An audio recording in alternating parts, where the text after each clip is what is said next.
Il est 9h16, intéressons-nous à présent aux devises et à leur cours. Et pour nous accompagner, nous retrouvons Philippe Lermy. Bonjour. Bonjour Roselyne. Vous êtes trader et ancien chef trader d'une banque centrale. Alors la semaine écoulée a été chargée et on va commencer par évoquer Liz Truss qui a été désignée première ministre du Royaume-Uni. La leader des conservateurs a annoncé un plan massif pour plafonner les factures d'énergie qui, on le sait, explosent littéralement, mais plus précisément au Royaume-Uni. Oui, alors ce plan massif devrait atteindre plus de 170 milliards de livres sterling, hein. Alors ce qu'on remarque, c'est que Liz Truss a fait volte-face, hein, car au départ, il voulait mettre en place des réductions de taxes plutôt que des mesures directes qui allègent le fardeau du pouvoir d'achat qui est en baisse au Royaume-Uni, hein. Alors le plan d'aide, il devrait commencer en octobre avec le plafonnement de la facture d'énergie à 2500 livres sterling pour un ménage moyen. Ce qu'il faut savoir, c'est que cette mesure, rien que celle-là, coûtera environ 100 milliards de livres au gouvernement, ça fait 4% du PIB, hein. Alors ils ont prévu aussi des garanties de prix pour au moins 6 mois pour les entreprises, hein. Donc voilà. Donc comme vous le voyez sur le graphe, les économistes s'attendaient encore jusqu'à la semaine dernière un pic d'inflation entre 13 et 18% début 2023. Et le gouvernement espère que ce plafond va rabaisser l'inflation de 4 à 5%, hein. Alors, ce qu'il faut réaliser, c'est que pour les marchés, donc pour le trading, un plan d'aide peut avoir deux effets opposés, hein. C'est un peu une lame à double tranchant. Soit ce plan est jugé efficace, notamment parce qu'une mesure drastique devrait être appliquée pour redonner du pouvoir d'achat aux Britanniques, soit à l'inverse, s'il est jugé excessif et dangereux car il va faire exploser la dette gouvernementale, hein. Alors, il faut aussi réaliser qu'on peut avoir en même temps, on peut avoir les deux effets combinés, mais dans un timing différent. En tout cas, bon, ce plan, il est populaire, hein, parce que l'Ofgem, hein, qui est l'organisme chargé de la régulation des prix du gaz et de l'électricité au Royaume-Uni, avait prévu une hausse de 80% à partir d'octobre, hein. Donc on peut penser que pour l'instant, c'est plutôt le premier effet positif qui l'emporterait, car notamment ça va relancer la consommation ou inciter la Banque d'Angleterre à durcir un peu plus sa politique monétaire. Donc on peut penser que c'est un peu un effet positif à court terme pour la sterling, mais on voit bien que ce matin, par exemple, l'eurodoll monte beaucoup plus fort que le câble, hein. Alors pour nous traders, ce qu'il faut savoir, c'est qu'il va falloir surveiller le spread de taux d'intérêt entre les obligations 10 ans anglaises et allemandes, car même si donc il est en légère baisse, hein, depuis la nomination de Madame Truss et l'annonce de son plan, il est à 162 BP, là il reste quand même au plus haut depuis 10 ans dans l'absolu, donc il confirme ce que je vous dis, c'est que le sterling il est quand même un petit peu encore sous pression, hein. Voilà, le marché reste dubitatif pour l'instant. Alors, le marché, en revanche, n'était pas vraiment dubitatif quant à un éventuellement relèvement des taux de la BCE la semaine dernière, hein. Il n'y a pas eu vraiment de surprise lorsque Madame Lagarde a annoncé ce relèvement de 75 points de base. C'est la plus forte hausse des taux directeurs de la BCE depuis sa création.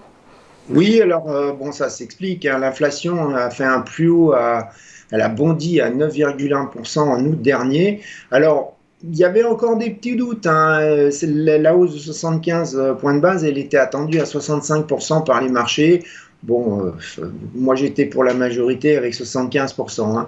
Alors ce qu'on remarque, c'est que Madame Lagarde nous a quand même fait une forward guidance, même si elle a dit qu'elle l'a abandonnée, hein, parce qu'au cours de la conférence de presse, elle a annoncé qu'il y aurait entre plus de 2 hausses de taux, y compris celle de cette réunion, et moins de 5. Hein, donc, quand on réfléchit, ça nous amène au maximum à des hausses de taux jusqu'au Conseil des gouverneurs de février 2023, hein. Maintenant, il faut réaliser qu'une fois qu'il y a des hausses de taux, parce que le marché il va toujours trop vite, hein, ça ne veut pas dire qu'il y aura une baisse aussitôt après, hein. On peut très bien avoir un plateau sur les taux d'intérêt à un niveau élevé qui dure relativement longtemps, hein, car il suffit de regarder le passé, les plateaux, il peut durer plusieurs mois, voire années, hein. D'ailleurs, ce qu'on voit aussi, c'est que la BCE, elle a sérieusement révisé à la hausse ses prévisions d'inflation, hein, jusqu'en 2024, donc sans pour autant abaisser fortement ses estimations de croissance, hein. Donc ça milite quand même pour maintenir des taux élevés pendant pas mal de temps, hein. Alors, dans le discours, qu'est-ce qu'on remarque aussi, c'est que, bon, je viens un peu de vous le dire, Madame Lagarde nous a annoncé que ce n'était pas la dernière hausse de taux, que 0,75 points de base, enfin 75 points de base n'était pas forcément la norme, et que le taux terminal donc n'était pas connu. Évidemment, elle ne va pas s'engager, hein, et que les incréments ne diminueront pas forcément à l'approche de celui-ci, donc vous ne serez pas prévenu quand on y arrivera à la dernière hausse de taux, hein. Et enfin, elle a quand même reconnu que la baisse de l'euro rajoutait des pressions inflationnistes, même si elle a rajouté que quand on regarde l'euro en termes de taux nominal effectif, il n'est qu'en baisse de 4%, hein. Donc voilà, donc en pointillé, ce que vous voyez là sur le graphe, c'est l'évolution probable des taux directeurs selon les taux interbancaires à court terme, hein. Voilà. On remarquera aussi que la BCE va vraiment déconnecter le quantitative easing de la politique de taux directeur, puisqu'il n'y a eu aucune mention sur une réduction éventuelle du bilan de la Banque centrale. On poursuit, Philippe, avec la guerre du gaz et l'Europe qui teste à nouveau son unité avec le plafonnement du prix du gaz et de l'électricité proposé par la présidente de la Commission européenne, Ursula von der Leyen. Oui, alors la Commission européenne a déjà créé une plateforme commune d'achat pour le gaz en provenance de LNG et d'hydrogène, hein. Alors, le but, c'est de transformer un quasi-monopole de la Russie, hein, sur l'énergie en un quasi-monopsone de l'Union européenne, hein. Alors, concernant le plafonnement des prix, il y a une dizaine de jours déjà, on a vu les ministres des Finances du G7 qui ont annoncé vouloir mettre en place un prix plafond sur le pétrole russe dès le 5 décembre prochain. Le Trésor américain a menacé d'imposer des sanctions, hein, parce que pour qu'ils soient effectifs, donc tout acheteur de pétrole qui ne respecterait pas subirait des sanctions. Et on connaît le principe, on l'a vu avec la BNP il y a pas mal d'années, sur les embargos, le principe d'extraterritorialité des menaces du gouvernement américain, hein. Alors, pour le gaz, quand on parle du gaz, sachez que même si Nord Stream 1 est à l'arrêt pour l'instant, Gazprom continue d'envoyer du gaz vers l'Europe à hauteur de 42 millions de mètres cubes par jour via le gazoduc en Ukraine. C'est encore le cas ce matin, hein. Donc, les importations de gaz russe représentent encore 9% des importations de l'Union européenne, hein, donc à comparer à 40% avant l'invasion. Ce qui signifie que la situation pourrait être encore pire, hein, et de toute façon, qu'un plafond, je dirais, sur le prix de l'énergie ne résoudra pas les problèmes physiques d'approvisionnement, hein. Alors pire, on le voit déjà, la Russie pourrait faire des représailles. Enfin, en tout cas, on a déjà les menaces, hein. Donc il y a M. Chuginov, hein, c'est le ministre de l'énergie, qui a annoncé hier, il a réitéré le chantage de Poutine, hein. Il a déclaré que la Russie ne vendra pas de gaz ou de pétrole aux pays qui imposeront un plafond, hein. Donc, quand on réfléchit, une coupure totale des flux aboutirait probablement à l'opposé de ce qui est voulu par l'Union européenne, à savoir une hausse des prix, avec ne serait-ce que des coûts logistiques plus élevés, hein. Alors, toujours est-il que, pour l'instant, les ministres européens de l'énergie qui sont réunis lors du Conseil européen extraordinaire samedi, ne s'accordent pas sur un prix de plafond, et il y a même le quotidien The Guardian, hein, qui parle de clash. On voit que les pays qui importent beaucoup de gaz de la Russie, donc il y a notamment la Hongrie, la Slovaquie et l'Autriche, ils ont élevé la voix. Alors, ne serait-ce je vous cite le ministre hongrois des Affaires étrangères, M. Szijjártó, il a dit « Si des restrictions de prix étaient imposées exclusivement sur le gaz russe, cela conduirait évidemment à une coupure immédiate de l'approvisionnement de gaz russe. Cela ne nécessite pas un prix Nobel pour le comprendre, hein. » Voilà. Actuellement, donc, il y a un désaccord, c'est pas fait. Par contre, concernant le plafonnement des prix de l'électricité qui est produite à partir des énergies renouvelables ou nucléaires, là, il y a un consensus qui semblerait se dégager, hein. Donc, voilà. Le Financial Times, il dit que voilà, la Commission européenne a recommandé donc pour ce type d'énergie un plafond à 200 € du mégawattheure. Philippe, on va à présent s'intéresser aux événements de cette semaine et commençons par l'inflation aux États-Unis. On en parlait tout à l'heure. Un nouveau ralentissement est attendu avec ce fameux indice CPI. Oui, alors le pic, il était à 9,1%, c'est ce qu'on l'a vu en juin dernier, donc il semble être passé, hein. La forte baisse des prix à la pompe, hein, pour les Américains devrait représenter le plus fort effet déflationniste encore ce mois-ci, hein. Alors quand on le voit, on remarque sur le graphe que hormis l'énergie et l'alimentation, il y a aussi l'effet de la reprise post-Covid ainsi que le retour de l'économie à un fonctionnement normal qui explique une part importante de cette inflation, hein. Et c'est le vert foncé, le vert clair, hein, sur le graphe. Et vous voyez que cette demande est en train de se tasser, hein. Donc il n'y a pas que l'énergie qui joue. Par contre, ce qui est plus inquiétant, et ça fait déjà le mois dernier que les institutionnels le surveillaient, c'est le logement, hein. Le logement, c'est le poste de dépense le plus important pour les ménages, hein. Et on remarque qu'il y a une accélération du prix des locations.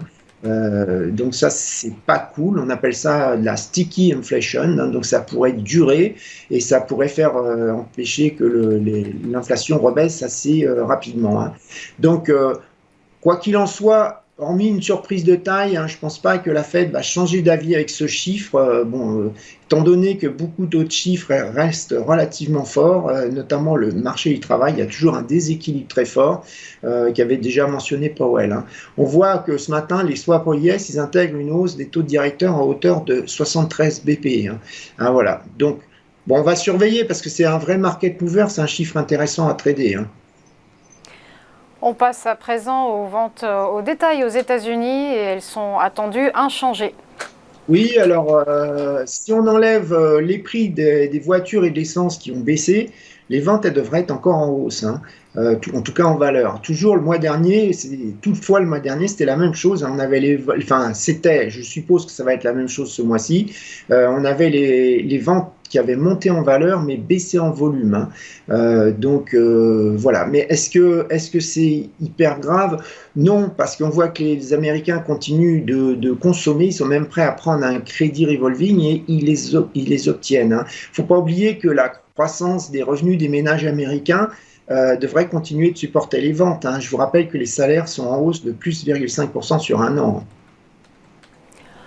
On suivra également l'inflation, les chiffres de l'inflation au Royaume-Uni. Oui, tout à fait, hein, qui était donc à 10,1% le mois dernier.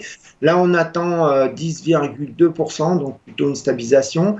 Alors, on a pareil le ralentissement des prix du pétrole qui joue, mais là, comme je vous disais, les prévisions au départ, c'était 13-18%. Voilà, on peut penser qu'une stabilisation, ça ne veut pas forcément dire que le pic est passé, hein. Alors, il y a le plafond sur les factures d'énergie, hein, donc, qui est annoncé par l'Istrust, dont je vous ai expliqué au début, qui change la donne, hein, et qui va probablement donc ralentir, faire stagner cette inflation, hein. Il y a maintenant, par exemple, la banque Citibank qui pense que l'inflation va atteindre son pic en octobre avec 11,6%, hein. Enfin, comment ne pas évoquer évidemment les funérailles de la reine Elisabeth II. Elles se dérouleront le lundi 19 septembre, dans pile poil une semaine. Oui, lundi prochain. Donc c'est pour ça qu'on en parle un peu, parce que déjà il y a eu un impact, hein. La Banque d'Angleterre a décalé pour la période de deuil, sa réunion qui devait être jeudi, elle a décalé au 22 septembre, hein. On va avoir, c'est un événement énorme, puisque théoriquement il y a 192 chefs d'État américains qui sont invités. Bon, il y a déjà Biden qui a dit qu'il participerait, il y a Poutine qui a dit qu'il participerait pas. Ça a aussi un impact sur l'ONU, qui a une assemblée générale qui risque d'être reportée, puisque tous les chefs d'État seront à Westminster. Alors, pour les scalpers, les traders qui font du scalping, ça a une importance, parce que qu'est-ce qui va se passer le lundi 19 pendant les funérailles? Le Forex va s'arrêter littéralement le temps de la procession. Il ne faut pas oublier que dans les salles de marché sont majoritairement à Londres pour le marché d'échange. Et on a eu le cas, hein, moi je l'avais remarqué pour les différents jubilés de la reine, les traders s'arrêtent. Puis là, c'est même pire, puisqu'il y a un peu une obligation de faire une pause, je veux dire, en respect, en mémoire, quoi. Donc, il va y avoir carrément un arrêt du marché.